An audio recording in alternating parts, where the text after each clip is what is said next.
Yung kalsadang ganito. Lord. Doon pa yan, patag yan.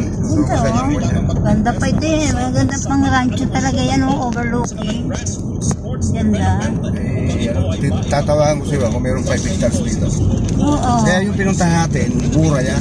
Oo. Mura tayo kasi 400 lamang. Oo, looban kasi. 400, pero abot naman ng sakyan. 400, tapos 400 na ito. Bibigyan ng 5%. Dulo pa ito. O, dyan pa, dyan pa. Yan, mahal dyan. Oo, 1, 2, 1, 3, 7 ha. Ay, sa atin 400 nito. Oo nga eh. Yan ka mo, kung gusto mo gawin mo 500, bahala ka na doon. Diba? Pero hindi na kailangan na. Pala ng kalsada sa gitna, ano. Nilagyan ito may mayor nito eh. Dating natalong mayor eh. Puta bundok, nilagyan ng kalsada eh. Kasi may lupa siya dito eh. Ayun yung binibili ni, ano ngayon eh, di ba? Mga ilang hektarya lahat kaya ito, sir? 128 nga yung hawak. Hindi, yung ano lang, 120. Pero ito kagaya niya, wala namang ano. Meron may mga may ganyan ito. Oo. Nabili na ito ng cheap. Ganda. Barangay Malayo Mabilog din. Iba lang yung sintro. Iba lang yung... Papunta na dyan, sakop na ng Mabakaw. Ang iba nito Mabakaw na. Sakop naman siya ng Mabakaw.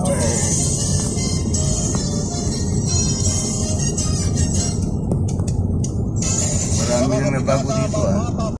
5 kilometers, Ilagang silangan ng Tinbayan, Batanes. Ngayon para ko ng Friday, asahan ko yung mag-ulap na kalalitan.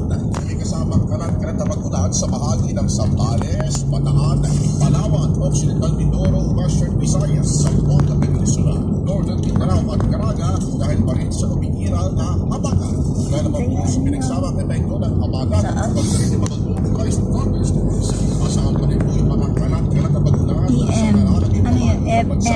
Hanggang dito lang yan. F. Hanggang dito. Hanggang di, ito na. Ito ng ano?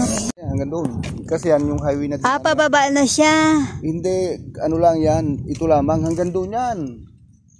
Papunta doon. Ito yung 120 hectares.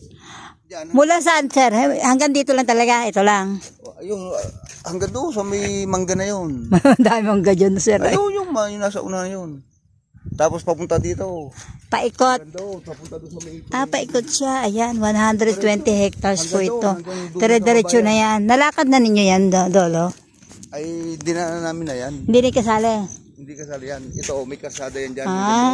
Lalagyan din ito ng kasada. Ito nga, naputol na nga eh. Karugtong na yan. Hanggang ano. Ayan po. May kasada yan hanggang doon yan. Hanggang doon yan sa may tulay baba. Oo, dire-diretso na lang. Yan ang kalsada. Hanggang doon yan sa tulay baba. Kakayurin, ano. Ayan po. So, ayan. Kasali din to. Hindi na. Kabila. Ang ganda. Ayan o. Overlooking. Ayan. Ito, hindi na kasama to.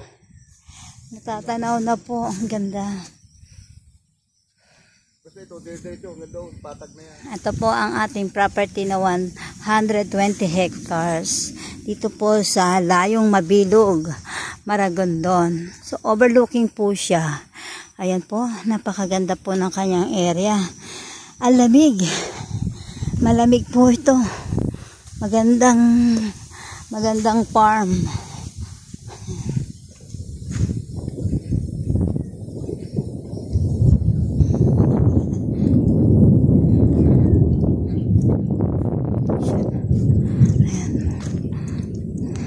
Halos kabila po nito ay Barangay Mabakaw.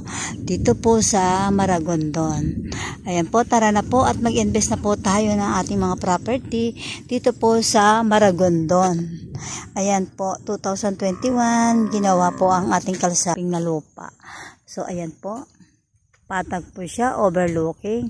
Nakikita nyo po ang ganda-ganda po ng kanyang area. Malamig. Ayan po siya, oh.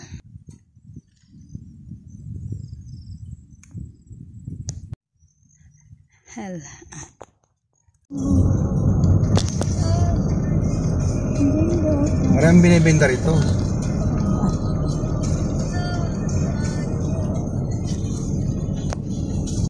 mahigit 10 hektarya. Ay, isang hektarya din yan. 10, So, mahigit. ay, pababa? Ayun, pababa siya. Itong kanan. Ay, kasama yung mga bahay na yan? Yung kanan na yun, Oo yung nga. paikurbada. Oo. 10 hektarya. Ay, sa magkano yun? Mahigit daw 1,000. Ah, 1,000 na ang presyo. Mahigit 1,000. Oo. Yung sabi sa akin kanina, no? May puntang Dagistis. Lumabas na ba tayo? Saan? Sa highway? Hindi pa. Ah, hindi pa. Yan ang puntang Dagistis. Ah, yun yun. Hindi ko masyadong nagis-dis. Housing, yung kakasubdivide nila. Hindi ko lang.